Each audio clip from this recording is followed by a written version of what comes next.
नमस्कार दोस्तों, आप सभी लोगों का स्वागत है मेरे चैनल टेक्निकल गुरुजी में। उम्मीद करता हूँ कि आप लोग अच्छे ही होंगे। प्रॉपर तरीके से कोविड-19 से बचने के लिए जितने भी सरकारी गाइडलाइन उसको फॉलो करते होंगे, बाहर जाते वक्त सैनिटाइज़र का यूज़ करते होंगे, मास्क लगा के जाते होंगे, अपने और अपने परिवारजनों का उचित तरीक़ा से ख़्याल रखते होंगे, क्योंकि बहुत ही ज़रूरी है। सावधानी हटी दुर्घटना घटी, उसमें कोई भी चांस आपको नहीं मिलेगा।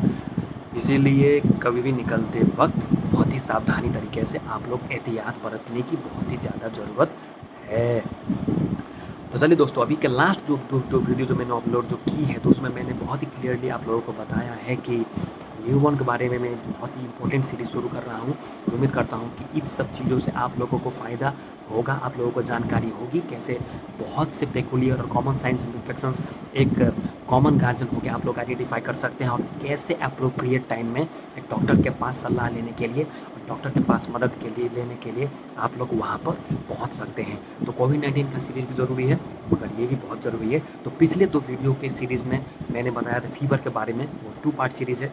दोनों सीरीज़ में मैंने फीवर के बारे में डिस्कशन किया है, बच्चों को न्यूबॉर्न में, नियोनेट में और इन्फेंट में क्या-क्या होता है, कैसे-कैसे डायग्नोज करें, कब-कब कौन सा मेडिकेशन दें, कब-कब कौन सा मेडिकेशन नहीं दें, कब पीडियाट्रिशियन से सलाह लें, कब उचित जानकारी लें, कब आपको रिस्क फैक्टर कैसे आप डायग्नोज कर सकते हैं, ये सब चीज़ के बारे में मैंने पिछले 2 वीडियो में आप लोगों को बताया है। तो इस वीडियो में भी मैं न्यूबॉर्न के रिलेटेड एक बहुत इंपॉर्टेंट डिस्कशन करना चाहता हूँ दोस्तों। देखिए, अभी तो क्या है कि maximum number of deliveries hospitals में होते हैं, या तो प्राइमरी हेल्थ केयर सेंटर्स में होती हैं, या तो कोई भी डिस्ट्रिक्ट अस्पताल, जिला अस्पताल में भी होते हैं। मगर अभी भी ऐसे नंबर ऑफ बेबी जो कि विलेज एरिया में जो जन्म लेते हैं, ठीक है, जो कि एक विदाउट एडिक्वेट फैसिलिटीज़ में, जहाँ पर ट्रेंड मिडवाइफ नहीं होती हैं, जहाँ पर सिस्टर नहीं होती हैं, जहाँ पर एक गायनेकोलॉजिस्ट और ये एक मेडिकल ऑफिसर डॉक्टर नहीं होते हैं, जहाँ पर पीडियाट्रिशियन नहीं होते हैं बच्चों को देखने के लिए, इन लोगों की तादाद भी बहुत ही ज़्यादा है। तो इसमें न्यूबॉर्न का केयर करना, न्यूबॉर्न के बारे में आइडेंटिफाई करना भी बहुत ही ज़्यादा ज़रूरी हो जाता है। तो चलिए, इस वीडियो में मैं थोड़ा बहुत आप लोगों से कॉमन नॉलेज शेयर करने की कोशिश करूँगा, और मानता हूँ कि थोड़ी बहुत आप लोगों को जानकारी मिलेगी। तो देखिए, जैसे ही बच्चे का जन्म होता है, तो बच्चा में एक थर्मो रेगुलेशन, मतलब बच्चे का जो शरीर का तापक्रम है, वो बहुत ही ज़्यादा इम्पोर्टेंट, बहुत ही ज़्यादा ज़रूरी हो जाता है। जब बच्चा बाहरी दुनिया में आता है, तो बच्चा एकदम एकदम ही ईज़िली क्या बोलते हैं, हीट लूज़ करता है। मतलब जो देखिए, बच्चे क्या होता है, बच्चा यूटेरस में होता है। यूटेरस में क्या होता है, एमनियोटिक फ्लूइड में होता है, ठीक है। उसमें क्या होता है कि बच्चे में एक उसका थर्मो रेगुलेशन वहाँ पर यूटेरस में मेंटेन होता है। मगर जब आप बच्चे को बाहर लाएंगे, जब आप बच्चे को उस क्लोज सस्टेन्ड इन्वायरमेंट से जब बच्चा बाहर जन्म लेके निकलता है, तो वहाँ पर क्या होता है, बच्चे के शरीर से स्किन से लॉस ऑफ हीट बहुत ही जल्दी, मतलब बच्चे के शरीर से तापक्रम, मतलब बच्चे का शरीर ठंडा बहुत जल्दी हो जाता है। उसमें क्या बहुत इंपॉर्टेंट है दोस्तों, कि बहुत ही तुरंत skin to skin contact between the mother and baby, मतलब माँ और बच्चे का स्किन टू स्किन कॉन्टैक्ट होना बहुत ही ज़्यादा ज़रूरी है। उसमें से क्या होता है कि माँ के शरीर का जो हीट है वो बच्चे के शरीर में ट्रांसफ़र होगा। उसके क्या होगा, उसके बहुत सारे फ़ायदे भी हैं, और बच्चे का जो एक हीट लॉस हो रहा था उसके शरीर से बाहर आने से, वो हीट लॉस प्रिवेंट होगा। वैसे तो जब आप मान लीजिए कहीं पर भी ऐसे मान लीजिए कि जहाँ पर माँ की सिचुएशन ऐसी है कि तुरंत माँ के पास बच्चे को नहीं ले जाया जा सकता, तो वहाँ पर कम से कम एक नरम कपड़े में बच्चे का शरीर साफ़ करके, वहाँ पर बच्चे को ढक कर एक एडिक्वेट इन्वायरमेंट में, और बहुत ही अगर ठंड के मौसम है या कोई भी मौसम है, तो कम से कम एक हीटर बहुत ही नज़दीक नहीं, एक पार्टिकुलर डिस्टेंस पर 1 मीटर 1.5 मीटर पर रख के उस बच्चे को हीट देना बहुत ही ज़रूरी है। क्योंकि बच्चा का टेम्परेचर अगर घट गया, 36 डिग्री सेल्सियस से नीचे आ गया, हाइपोथर्मिया में बच्चा अगर चला गया, मतलब बच्चे का तापक्रम बहुत ही लो हो गया, तो वो बहुत ही क्रिटिकल क्राइटेरिया हो जाता है दोस्तों। उसमें बच्चे का लगभग कभी कभी तो अब बचना भी मुश्किल हो जाता है, और अगर वो बच गया तो उसको एनआईसीयू में एडमिट करना बहुत ही ज़रूरी हो जाता है। इसलिए बहुत ही कॉमन चीज़ है और बहुत ही ज़रूरी चीज़ है। सुनने में तो ये आपको बहुत ही कॉमन लगेगा, अरे ये ऐसा कैसे हो सकता है और कौन नहीं करता होगा।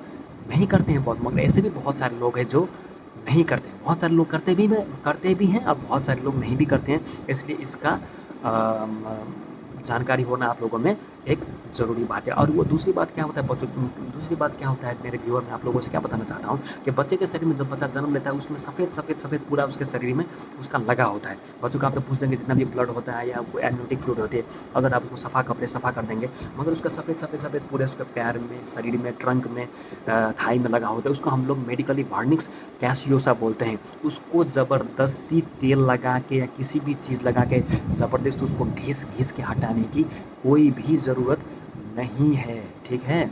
उसमें आप लोग कुछ भी करने की ज़रूरत नहीं है, वो खुद ब खुद 7 दिन 15 दिन में ऑटोमेटिकली डिसअपियर हो जाएगा। वर्निस कैसियोसा एक बहुत ही इम्पोर्टेंट काम करता है बच्चे के शरीर से हीट को रोकने के लिए, इसलिए उसको ज़बरदस्ती घिस-घिस के हटाने की कोई भी ज़रूरत नहीं है। इससे कारण आप अपने बच्चे को और भी ज़्यादा अनकम्फर्टेबल बना देंगे।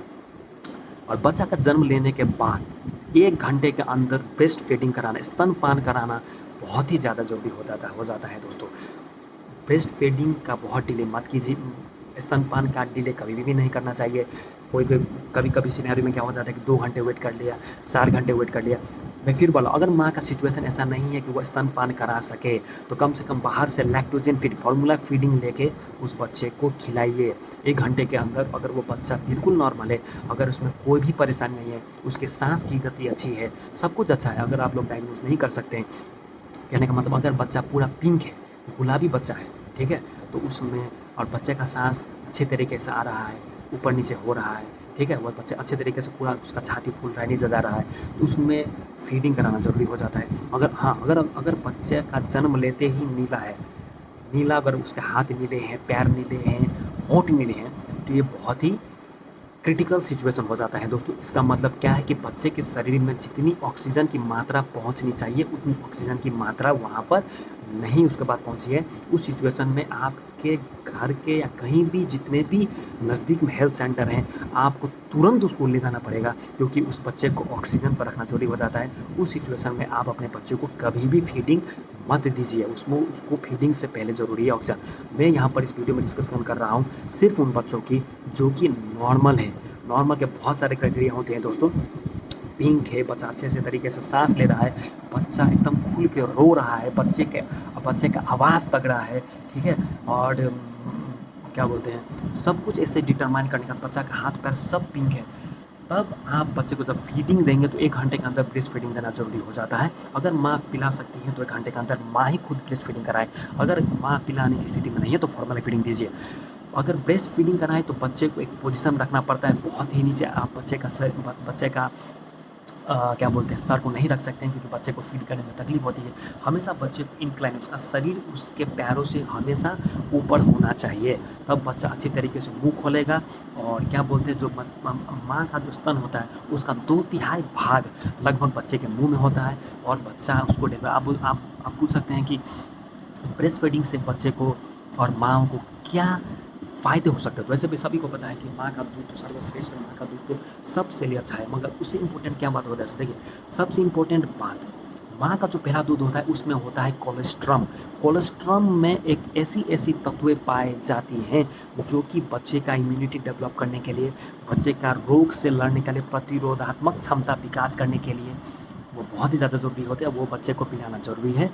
और दूसरी बात, एक इमोशनल बॉन्डिंग हो जाता है माँ और बच्चों के बीच। और तीसरी बात, जो माएँ अपनी बच्चे को बहुत ही समय पर 1 घंटे के अंदर या बहुत ही जल्द स्तनपान कराती हैं, उन माँओं में दूध की कमी नहीं होती है, उनमें दूध बहुत ही ज़्यादा अच्छे तरीके से आने लगता है, और वो बच्चे के लिए भी लॉन्ग टर्म में फ़ायदा करेगा।